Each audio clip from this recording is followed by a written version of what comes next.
सब सुनिए, संध्या काल हो रहा है, सब सचेत हो जाइए। अपने मवेशियों को घर के अंदर ले लीजिए, बच्चों को भी ले लीजिए, सचेत रहिए। खेलना बंद करो, पता है ना बाहर कितना खतरा है। घर का ताला अंदर से बंद कर लेना, कोई बाहर ना निकले, ध्यान रखना। चलो चलो जल्दी करो, चलो जल्दी जल्दी सब कुछ अंदर रख दो। चलो चलो जल्दी करो। मैंने इस तरफ के दरवाजे बंद कर दिए हैं। भी सब बंद कर दिया है। चलो जरा जल्दी करो। चलो चलो तुम जल्दी पीछे करो। के सारे दरवाजे भी बंद कर दो। हाँ भैया। अरे कोई खिड़कियां भी खुली मत छोड़ना। अरे सामान आने के बाद अपने सभी लोगों को अंदर बुला लो, कोई बाहर ना रह जाए। बेटे, मैं इस कमलेश्वर मठ का महंत हूं। अंधेरा हो रहा है और रात बहुत डरावनी होगी। मठ के अंदर आकर रहो। अंतर का उजास बाहर के अंधेरे से डरने ही नहीं देता। अच्छा, अगर मठ में रहना नहीं चाहते हो तो फिर श्रीपुर गांव में कोई और ठिकाना ढूंढ लो, लेकिन यहां मत रुको। मैं बस्ती से दूर एकांत में रहना अधिक पसंद करता हूँ। लेकिन यहां रुकने में खतरा है। यहां रात में खूंखार जानवर आते रहते हैं। इंसान हो या मवेशी, किसी का भी शिकार कर लेते हैं। यहां रात की हवा में मृत्यु मंडराती रहती है। तो आपका कहना है कि मृत्यु आपके मठ में प्रवेश नहीं कर सकती? क्या आपके किवाड़ या दीवार मृत्यु को रोक सकते हैं? मृत्यु को तो कोई नहीं रोक सकता मेरे बच्चे, लेकिन सामने से मृत्यु को गले लगाना भी तो उचित नहीं। यदि मृत्यु को कोई रोक ही नहीं सकता तो उससे डरना भी क्यों? जीवन से मोह ही भय का कारण है। जहां मोह नहीं वहां भय नहीं। तुम बालक भी हो और योगी भी। अब बाल हठ और योगी हठ दोनों को तो मैं नहीं छुड़वा सकता। वैसे मठ में सदैव तुम्हारा स्वागत है। मन करे तो चले आना।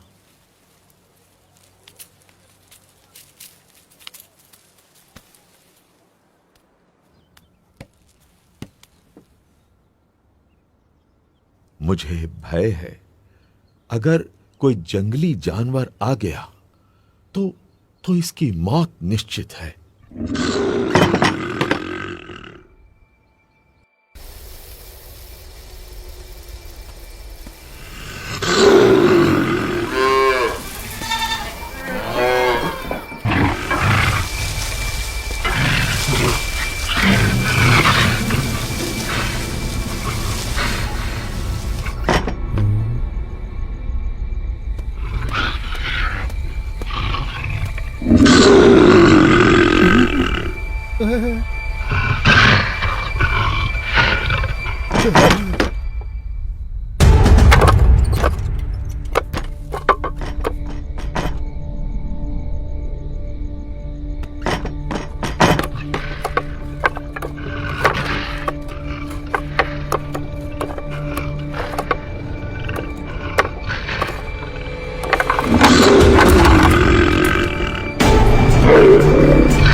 शांतं भवतु, कल्याणमस्तु।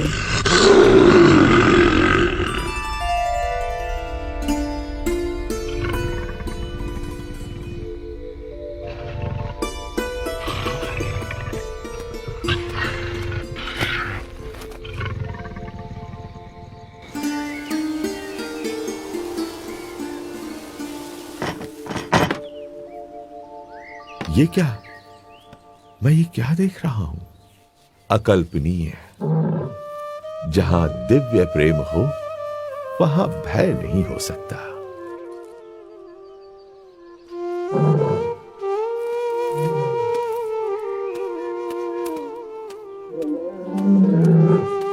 स्वामी, स्वामी रुक जाइए, रुक जाइए स्वामी। स्वामी, स्वामी अब आप कहीं न जाइए। ये मेरा मठ, मेरी महंती, मैं स्वयं, सब कुछ आपका है स्वामी। कृपया स्वीकार कीजिए, स्वीकार कीजिए। मेरा मठ तो सारा विश्व है। उस मठ को छोड़कर मैं इस मठ को कैसे स्वीकार कर सकता हूँ? और इन सब में ही बंधे रहना होता तो घर का त्याग ही क्यों करता? प्रभु, हमारा प्रेम स्वीकार कर यहीं रुक जाइए और हमें आपकी सेवा का मौका दीजिए। जब तुम दूसरों की सेवा करते हो तो मेरी ही सेवा करते हो। जब तुम दूसरों को प्रेम करते हो तो मुझे ही प्रेम करते हो। हरेक जीव में बसे परमात्मा के स्वरूप का आदर करना और उस आदर से हरेक को समान भाव से अपनाकर कल्याण के मार्ग पर प्रेरित करना, वो नीलकंठ वर्णी की अनूठी शैली थी। नीलकंठ वर्णी किसी भी प्रकार के भय से मुक्त थे और दिव्य प्रेम से युक्त थे, और इसीलिए कोई भी मुमुक्षु जीव बड़ी सहजता से नीलकंठ वर्णी से जुड़ जाता था।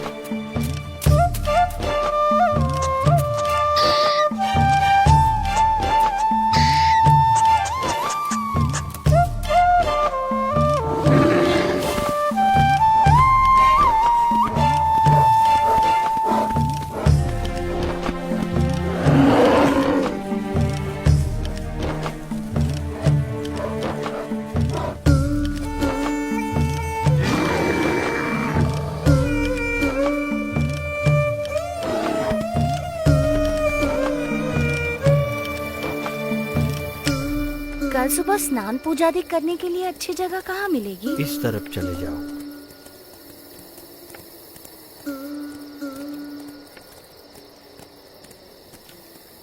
गंगे च यमुने चैव गोदावरी सरस्वती स्नानं करोमि ते जलैः अन्नं चतुर्विधं स्वादु भोज्यं समर्पयामि।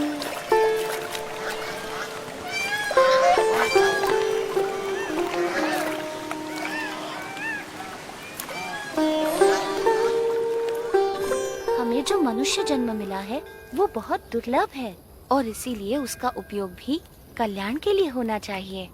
संसार सिंधु करन को नैया, भक्ति हरि की कर ले भैया। संसार सिंधु करन को नैया, भक्ति हरि की कर ले भैया।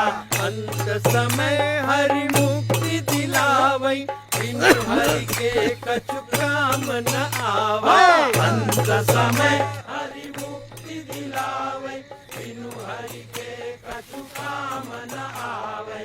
अंत समय हरि मुक्ति दिलावै, बिनु हरि के कछु काम।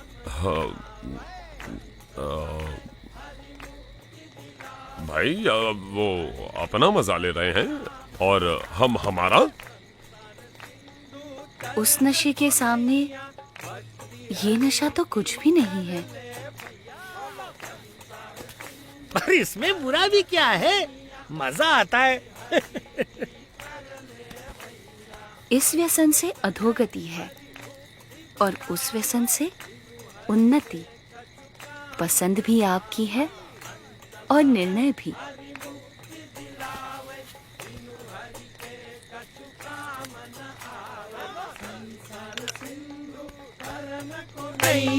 भक्ति हरि की कर ले भैया।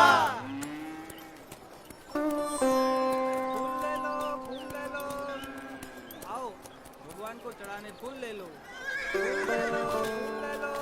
आप यहाँ पहली बार आए हैं? हाँ। तो मेरे साथ चलिए, मैं आपको गुप्त काशी के मंदिरों के दर्शन करवाता हूँ। चलो। ये गुप्त काशी का मणिकर्णिक कुंड है। यहाँ एक गौमुख से गंगा जी का पानी आता है और दूसरे गौमुख से यमुना जी का। अच्छा, गंगा यमुना का संगम है यहाँ।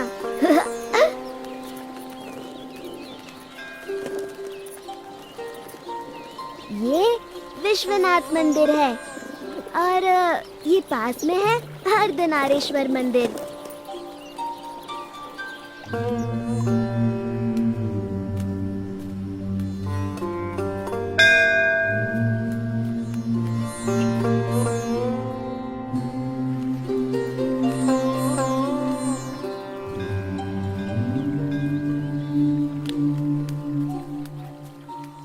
अब आप कहाँ जाओगे? गुप्त प्रयाग और त्रियुगी नारायण से होते हुए गौरी कुंड और वहां से केदारनाथ। इतना दूर?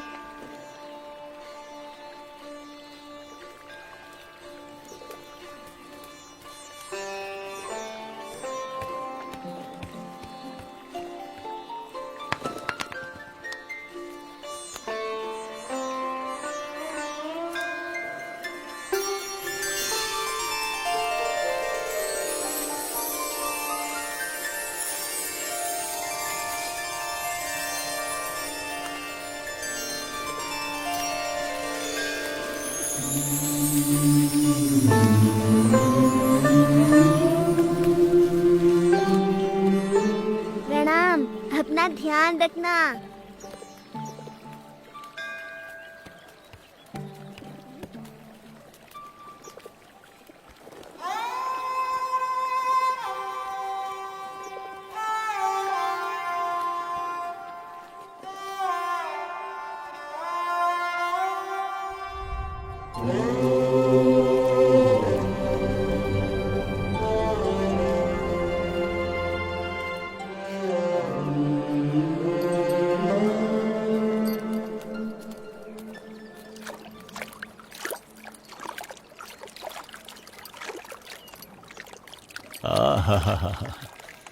ये गौरी कुंड भी ऊपर वाले का चमत्कार है।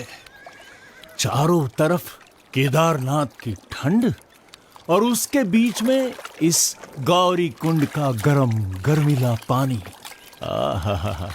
बस जी भर के नहाओ, ठंड की कोई फिक्र नहीं।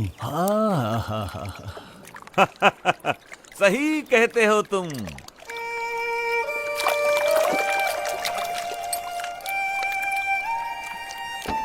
गौरी कुंड से नीलकंठ वर्णी केदारनाथ की ओर चल पड़े। कोई भी ऐसा संजोग नहीं था जो इस 11 वर्षीय बालक की कल्याण यात्रा में बाधा डाल सके, चाहे वो शरीर की थकान हो या विकट से विकट रास्ता।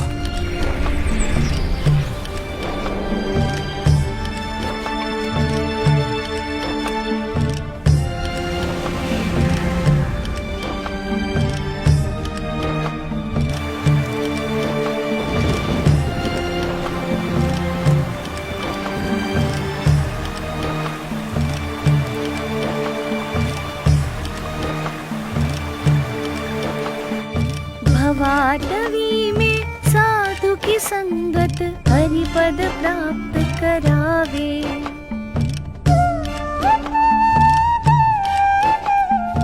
हो साक्षात केदारनाथ। जय केदार।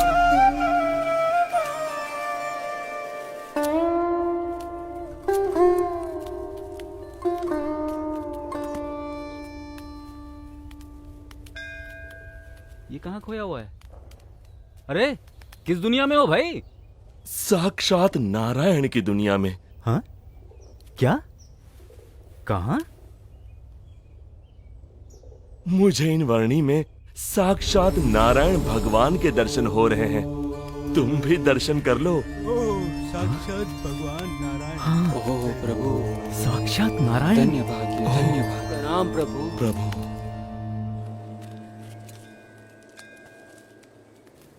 मान लो कि तुम यहां केदारनाथ में हो। ये रहा केदारनाथ और तुम्हें जाना है यहां बद्रीनाथ में। हाँ, ये रहा बद्रीनाथ। अब सवाल ये है कि भाई जाओगे कैसे?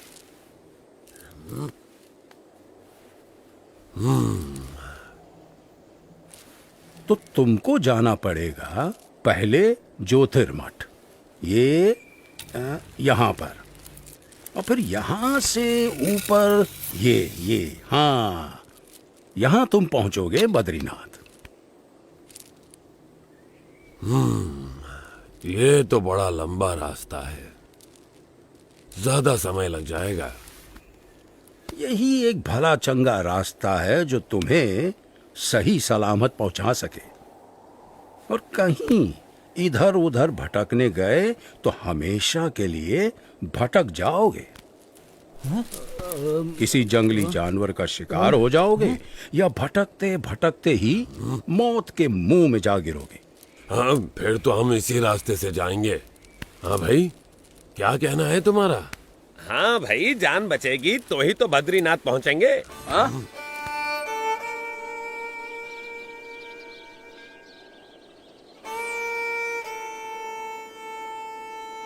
थोड़ी देर ज्यादा लगेगी, पर जिंदा तो पहुंचेंगे।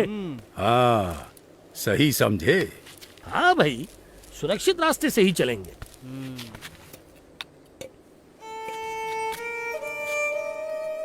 केदारनाथ से सीधे बद्रीनाथ जाना असंभव भी तो नहीं है।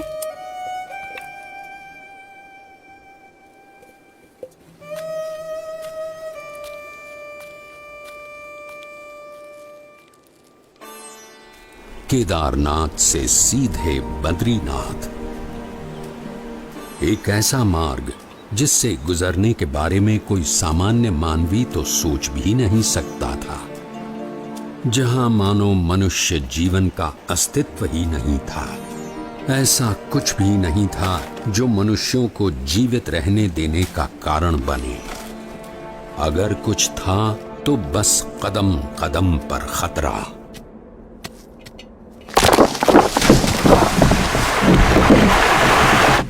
शून्य के नीचे का तापमान जो पानी को पीने के लायक भी नहीं छोड़ता था।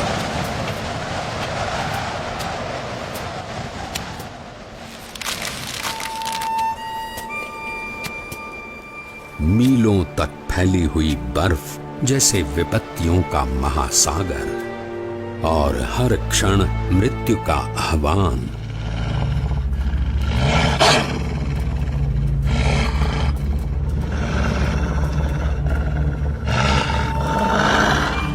पर केवल 11 वर्ष का एक बालक कृत निश्चयी था अपने ध्येय तक पहुंचने के लिए।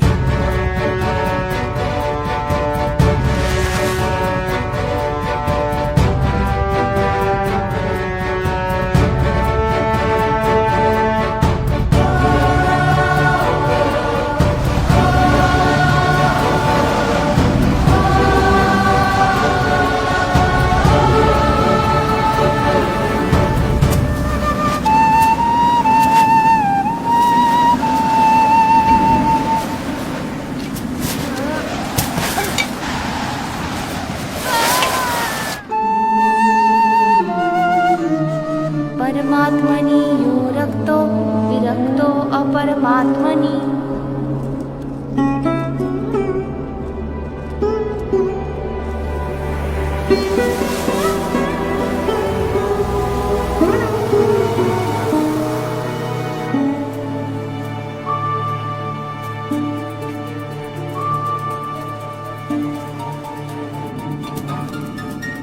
परमात्मनि यो रक्तो विरक्तो अपरमात्मनि।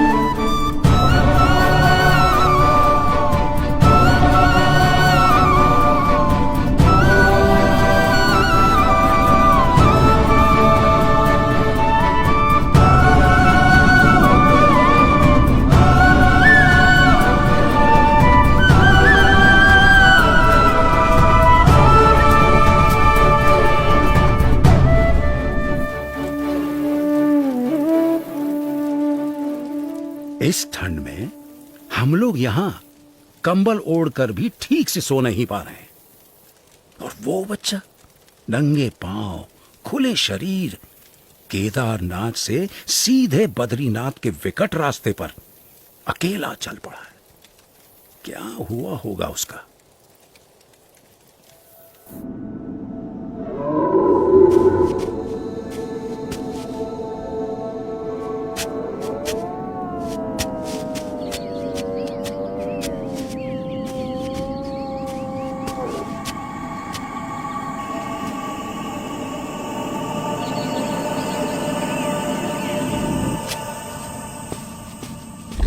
आ, आ,